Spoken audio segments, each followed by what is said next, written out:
Gang, what is up? There is a lot of hype around this camera, the Fujifilm X100V, for a lot of good reasons, and this also means that there is a lot of questions about this camera.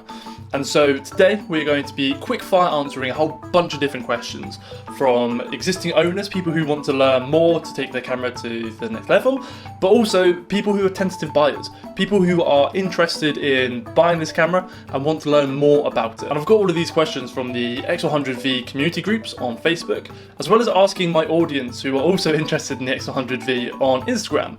So if you're interested in being part of a wider X100V community, then I'll put a link to both of these things down below. And as this is going to be rapid fire, if you have any specific questions that I covered in this or that you just want to know more about, comment below and I'll get back to you. But there are also so many super knowledgeable people about the X100V and the Fuji system in general who I'm sure will chime in with their own opinions. And so in no particular order, let's go. I've heard the autofocus isn't that good. Is it really that bad? And in certain situations, you're right. If you compare this to like Sony and Canon, this camera isn't as good as autofocusing. Particularly in low contrast areas where you're using a wide focusing zone, it struggles. But the technique that I've utilised to mitigate any autofocusing issues is what I like to call the toots. So what I do is I set my focusing area to, instead of it being zone or wide, I set it to the largest single point. And then I'll use the joystick to run around the screen. And once I've found my subject that I want to photograph, whilst having my camera on the single servo, I go toot, toot, which is a half-pressed shutter. Half-pressed shutter. Right? And that way, if I'm tracking something, the camera is constantly focusing and shooting, focusing and shooting, focusing and shooting. And I've found that way, most of my images are sharp, most of my images are in focus. But sometimes you'll be photographing a scene and you've got your little box all the way off to the side, and you see a new scene developing, and you're like, oh, this is perfect, this is the scene I actually want to be shooting. And you're flicking this little joystick to bring it across the frame and it's just taking far, far too long, and you're like, oh my god, I'm going to miss the shot. What do? You just double click this middle button and it recenters it. And I find that this is just infinitely easier to take snapshots, to just bang out the focus whenever you need it. And usually you need it in the center of your frame more than you need it anywhere else.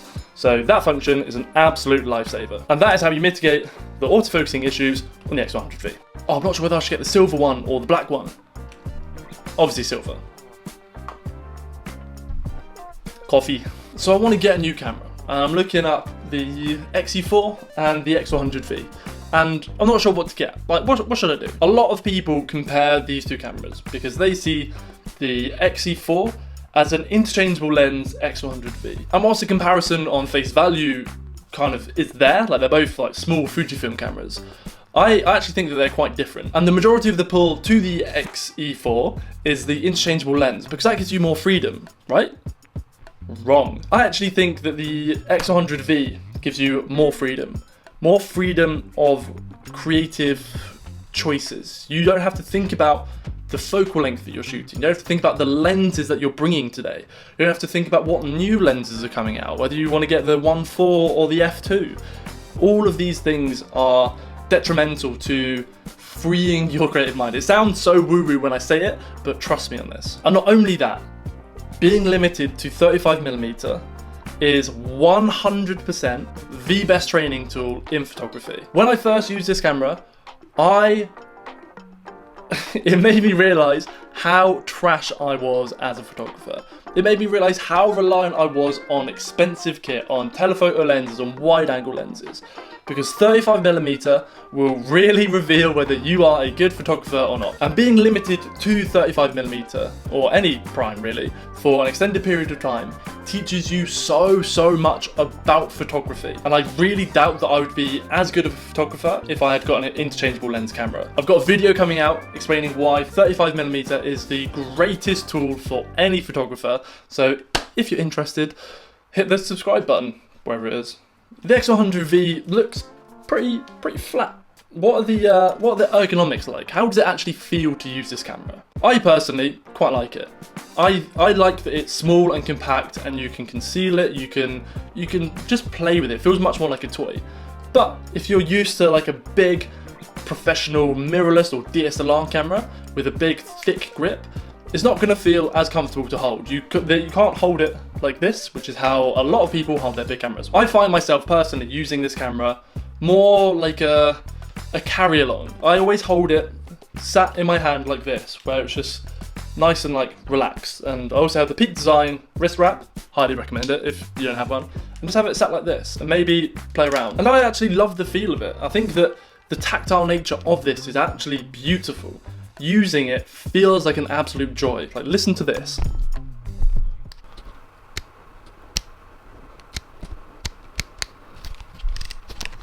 It's like camera ASMR. It just feels good to use.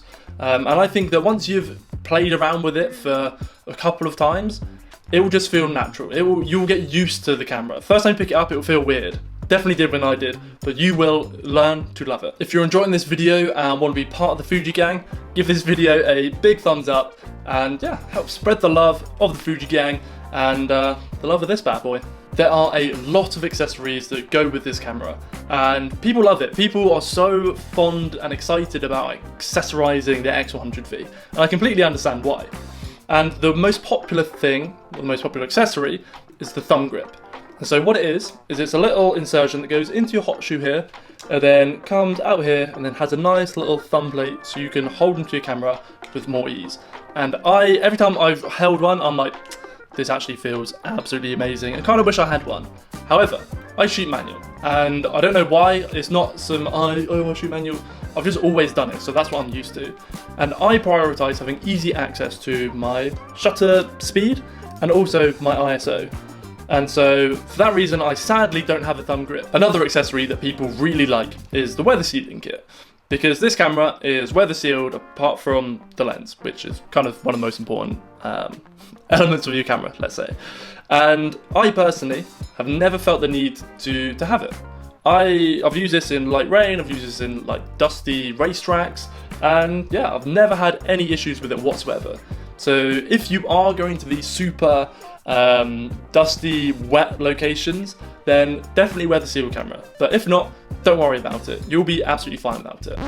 So my most controversial accessory opinion is that I think that you shouldn't get the wide conversion lens or the telephoto conversion lens. And so hear me out on this one. The greatest strength of the X100V is that it is locked to 35mm. It could be locked to any focal length, like the Q2, and you would still have this similar sort of photographical developmental processes. You would still develop as a photographer, as a creative. And I think that as soon as you put on the wide angle or the telephoto, you're then kneecapping yourself, because you are then not getting the compounding effect of sticking to 1', but also being so restricted in the lenses that you can put on your camera. I think that if you're that concerned about having a wide or a telephoto, get the XE4, get the wide range of the Fuji lenses and be able to shoot super wide to super telephoto and make the most of that, versus only having, I think it's a 28 and a 50.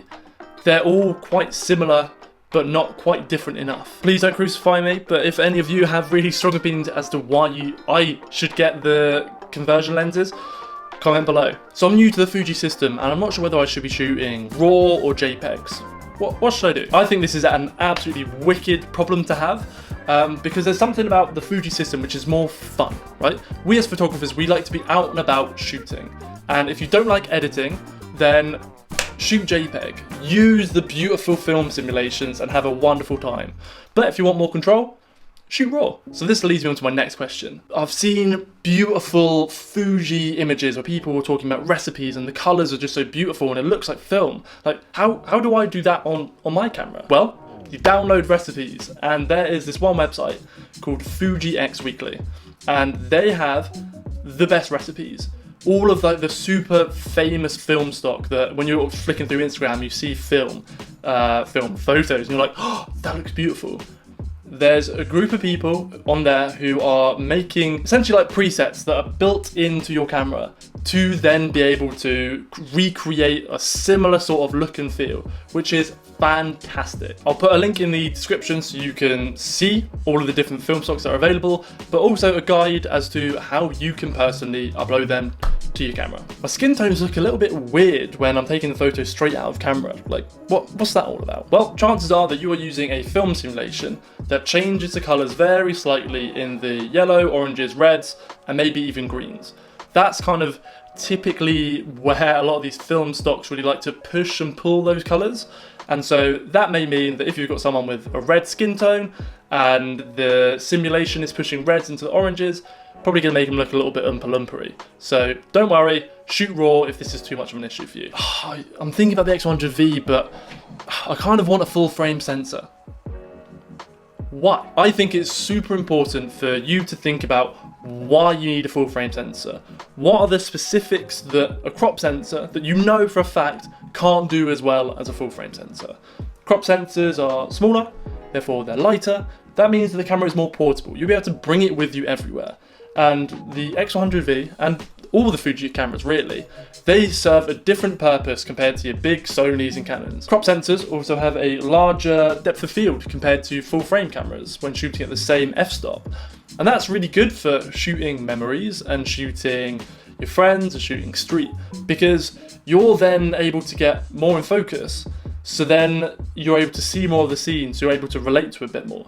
Maybe you can't be as creative as a full frame sensor by having that super shallow depth of field, but you're never really going to be getting that at 35mm. And yeah, I do think that if you're shooting a lot of low light stuff, full frame is probably the way to go. The sensors are bigger, which means that if you've got the same resolution between a crop sensor and a full frame sensor, each pixel is going to be bigger.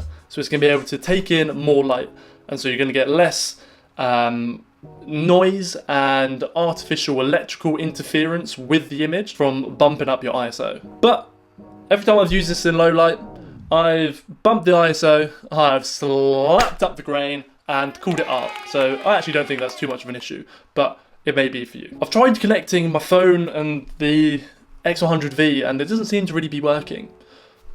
Yeah, the Fuji app absolutely sucks. Fuji, please sort it out. It worked when I first got it, and then it just decided that it wasn't going to work. So, please fix it. What's the battery life like? It's not the greatest, but it's also not the worst. And when I take this camera out to shoot street photography, I'll typically shoot in a day anywhere between like 500 to 1,000 photos. And I usually go through about a battery and a half. And so as long as you've got a spare battery and it's fully charged, I don't think that you're going to have any problem with this. Unless you're going on like a big hike where you can't recharge your battery. But I've also got a little portable charger, which seems to charge it up a little bit. But yeah, if you're worried about battery life, get a spare battery, get a portable charger, save your phone, save your camera, bosh. Another question which I found really interesting is how do I feel safe when using the X100V when walking around public and urban spaces, particularly at night? And I think that's really interesting because a lot of people buy this camera as their first real dive into street photography, into having a camera that they're always out with them in urban environments. And night photography is obviously a big part of that. And so a couple of things that I like to do to help me feel safer is I like to use this Peak Design wrist wrap. I think that this is the best camera strap, and if you haven't tried it, you just have to. Not only is it super easy to get on and off, to take your camera down so you can have a beautiful oat flat white, it is super sturdy and it encourages you to have your camera in your hand. I think the neck straps make it quite obvious that you're carrying a camera, and also you don't really have, well, I suppose some people have their cameras sat here, but a lot of people have their cameras sat around behind them, which makes it obvious that you're carrying a camera. Whereas with this, I find that it encourages you to have it in your hand. And like I said earlier, I hold it like this, and it feels natural to hold it like this. And when you're holding it in front of your chest, people can't see from behind that you're holding a camera, which is absolutely fantastic. And not only that, people from in front of you, when you're holding it at this angle, it's less obvious that you've got an expensive camera, right? Because it looks like an old retro cam. People don't assume that it's expensive, and it's only we It's only us as photographers or X100V lovers who know that this camera is an expensive camera. And so obviously play it smart, but that is how I like to feel safer when walking around with this camera. The X100V is out of stock everywhere. How do I get my hands on one? Well, what I would do is I would use one of those fashion tracking apps where it monitors whether an item is in or out of stock and place that across the internet for the Fuji X100V. Because as soon as one comes into stock, it will send you an email notification or a phone notification, depending on what app you have, to then tell you it's in stock, so you can then go and buy it. Obviously you can keep an eye out, but this is a lot harder to do, and by having an app do it for you, it's much less time intensive. So if I was going to get an X100V, I'd either do that or I'll try and bribe someone who's already got one to sell me theirs. Okay, this question is super niche, but every time I'm trying to take a photo, my nose is causing the little focusing area to move all around the screen. What do I do? Well, this camera is built for right-eyed people. So if you look at this, I can see with my right eye straight through, and then you can see the rest of my face just off to the side. If you're left-eyed, then yeah, your nose is going to be rubbing all across the screen. And so, two options. One of them, I think, is try and retrain your eye. If you're still relatively new, this may be the best option for you because there's a lot of cameras that are built for right-eyed people. But secondly, turn off the touch operation on the back of your screen. If it's moving around and you don't want it to, that's probably why. Or you can be like this guy in the X100V forums who's able to use his nose to move the tracking point around, which seems absolutely wild, but whatever works for you. And so that is the end of the rapid fire questions. Let me know whether you've got any specific questions below, and if you found this video particularly interesting, again, I would love a thumbs up, a comment, or for you to subscribe and maybe even share this video with someone who you think would appreciate this video. And thank you so much to everyone who has been supporting me with Oak Flat Whites. I am having so many and I absolutely love you guys. So thank you so much. If you like this, my friend made it, link in the description as well. And yeah, until next time, peace.